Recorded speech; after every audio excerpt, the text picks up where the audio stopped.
Hey, everybody. Welcome to the spiritual conversation. Today, I want to talk about how everything that happens in our life is for our healing. It's really hard to understand that or even believe it. And I totally realize that because I know I wouldn't have believed it either in the past. But at this point, I know it's the truth. So, again, let's talk about why this is part of the spiritual journey. It's also similar to shadow work, right? You've probably heard of shadow work, that we need to look at the darkness inside of us, the shadows inside of us, to release them. That is equivalent to letting go of tension inside of us. And when we let go of tension inside of us, we actually raise our vibration. You've probably heard of that too. So that is all part of the spiritual journey, because once we're at a higher vibration, we're going to tune into spirit more, we're going to tune into intuition more.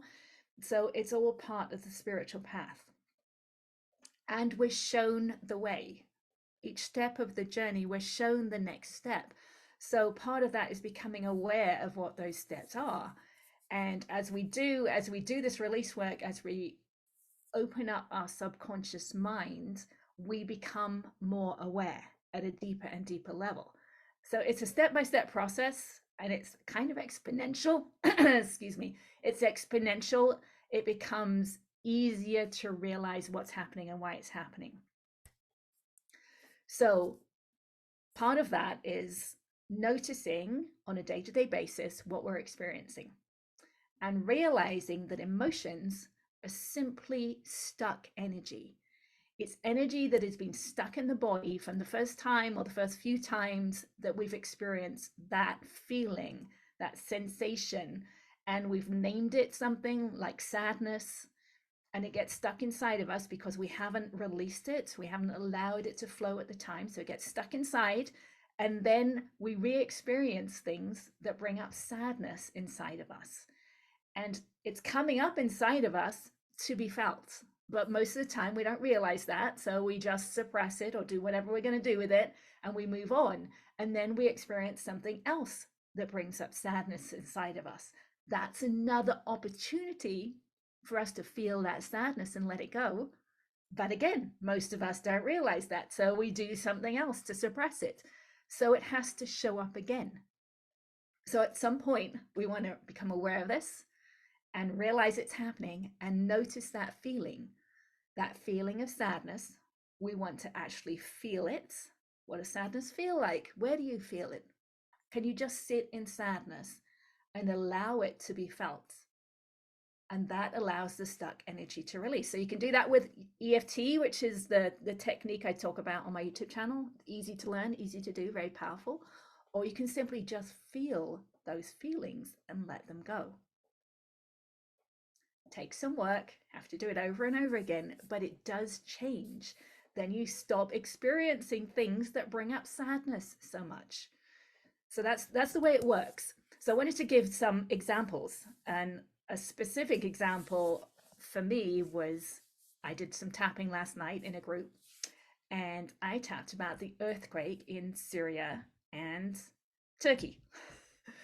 And I was thinking about and tapping about the people under the rubble and what that would feel like, that they had no power over what was happening to them. They had to rely on someone else, and they were probably calling out for help.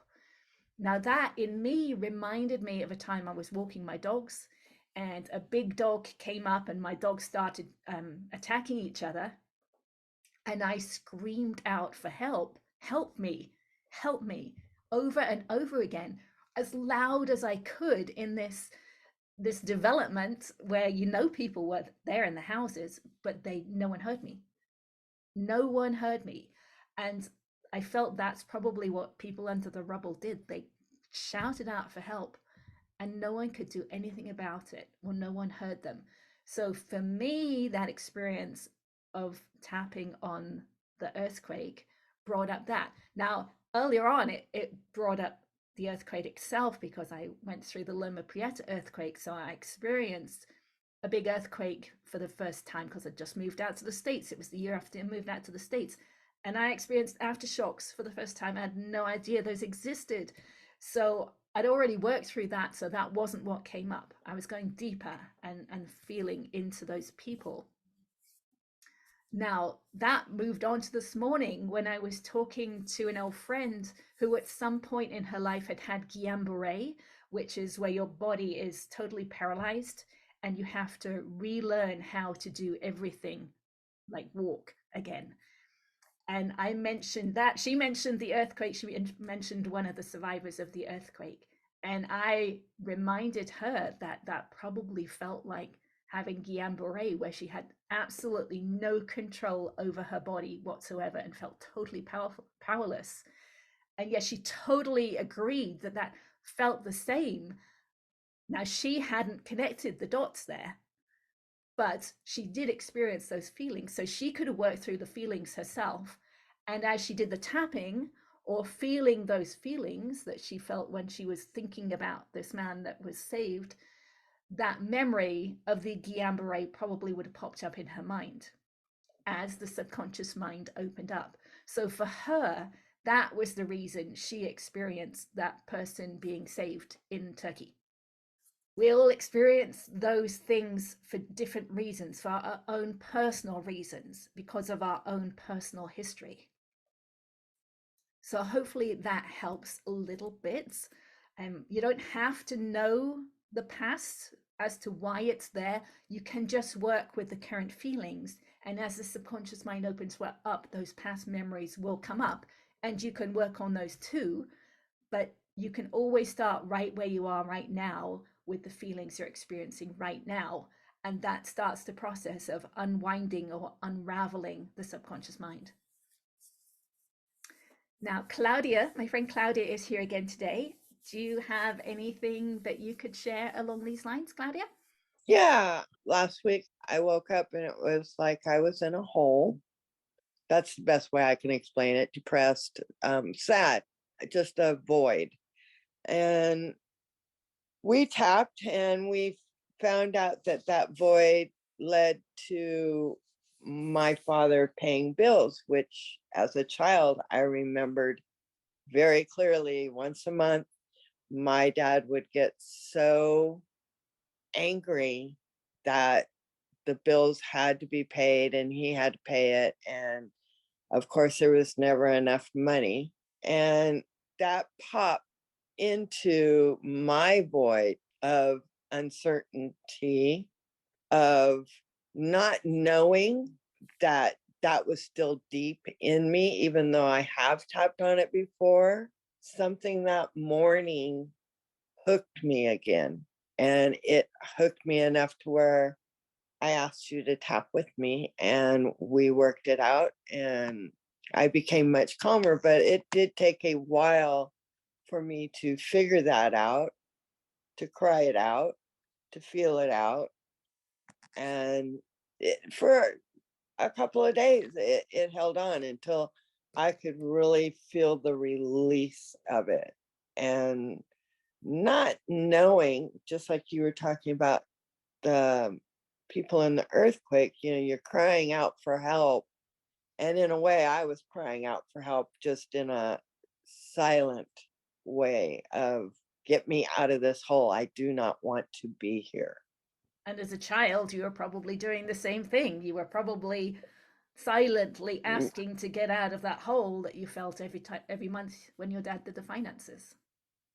definitely, definitely. I mean, it has cleared so much that now I can see that and what it caused in me and my mom. We both were like, oh, here comes the box with the bills. And my mom didn't drive, so we couldn't go very far. But at the same time, we escaped it in some way, whether we suppressed it, left the house, whatever it was. But I can look at it now and retell the story and not be emotional and not go in that hole. Good. So that dark place that you suppressed inside as a child stayed inside of you, and you replayed it probably many times, right? You went into that dark hole many times throughout your life, not realizing that it was connected to your dad and the finances. I totally agree. Yeah. And now you're starting to open it up, look inside that darkness and realize that's what it was, so that it can be cleared out from inside you. And it's actually energy that's stuck inside your body. It's a dark place that's stuck inside your body, a dis-ease inside of your body that you are starting to open up and look at clearly, so that it's no longer affecting you. Correct. And it was a dis-ease. It throughout the whole house as a young child. We were very not eased by it. It was scary. I mean, it was always a challenge to hear my dad get so angry and bringing up guilt of like, did I spend money? Did my mom, what did we do to cause this outburst? Yeah. Well, as children, we always take on the blame. We take on the guilt. Yes. We think it's our fault that it's happening. So now you may end up going back into a hole again at some point, right? It may come back at a deeper level for deeper healing. So hopefully, if it happens again, it won't be as dark. It won't be such a deep, dark place because you've looked at it somewhat. But there might be other aspects of it that you need to look at still. It might not fully be cleared out. And if that happens, that's just your opportunity to go back into it and look at it at a deeper level, just clear it out a little bit more. I agree totally. Finding that voice that was telling me that that hole was that, now I feel I will be more ready to go into it deeper and feel it quicker. Yes. Yes. Good. Great. Do you have Thank any you. more questions that you thought of in the week? No, but I have had problems with my health for a while. I have this, I guess it's still a portion of Bell's palsy. So I've been working with my eye. I had to finally go to a doctor, but to feel into my eye was a very interesting thing that I've never been able to do, but to really go deep and feel your eyeball and your eyelids and your eyelashes, and to accept and love it. Accept that it's there, but know that I can love it at the same time has really helped me, which I have learned from you. That's great. I don't think there are many people who can actually put their awareness inside their eye. So that's great. And, for someone who's not able to get as deep as Claudia is, you would work with the words. So you would tap on, the words about whatever physical thing it is you want to work on. We're talking about an eye here. So you'd work on the words about what's happening with the eye, also the emotions that come up, right? Because if your eye isn't working the way you want it to, there might be some frustration that you can't see something as clearly as you would like to. Um, you may feel embarrassed. There's those emotions that can come up that you can work on. And then if you can get deeper, like Claudia can, if you can actually feel any pain or sensations, actually put your awareness on it. And as you're doing that, you're not trying to change it in any way at all. Even I couldn't even, or I didn't even want to try to love it when I started doing this, and I still don't, because in loving it, I'm not fully accepting it. To me, it felt like I wasn't fully accepting it. So I would just feel it, just feel it, just just feel it. Not changing it, not saying I want you to be different, I want you to be better, just feeling it as it is and allowing it to just be. They're really Okay. hard to put into words. It is, but I totally understand. And I I did say I loved it just to accept that it's there, but I could see where that would be in a way suppressing it also. Yeah, in a very subtle way, right? Yeah. It's not necessarily easy to understand that. So yeah, just feeling it. And it takes practice. It takes practice to be able to understand that, and then you'll realize how hard it is to put in words. Yes. But it's in that full acceptance, and think of it, You know, if you're really upset and you go up to a friend and they totally accept you, they listen to exactly what you're feeling, exactly what you're saying, and they fully accept you, that's when you're able to relax. In the same way, if you're just feeling something in the body, just totally accepting it, the soon as you absolutely accept it for the way it is, that's when the shift happens. I agree. Okay, good. Well, well done. Well, thank you, everybody. This was a fairly short one, but I think we did a lot of good work here. Thank you for joining me, Claudia. And anyone's welcome to join at any point. I'm happy to have anyone here, ask any questions, share anything, any work you've been doing. So have a good week. Bye-bye. Thank you, Anne. Bye bye. Bye.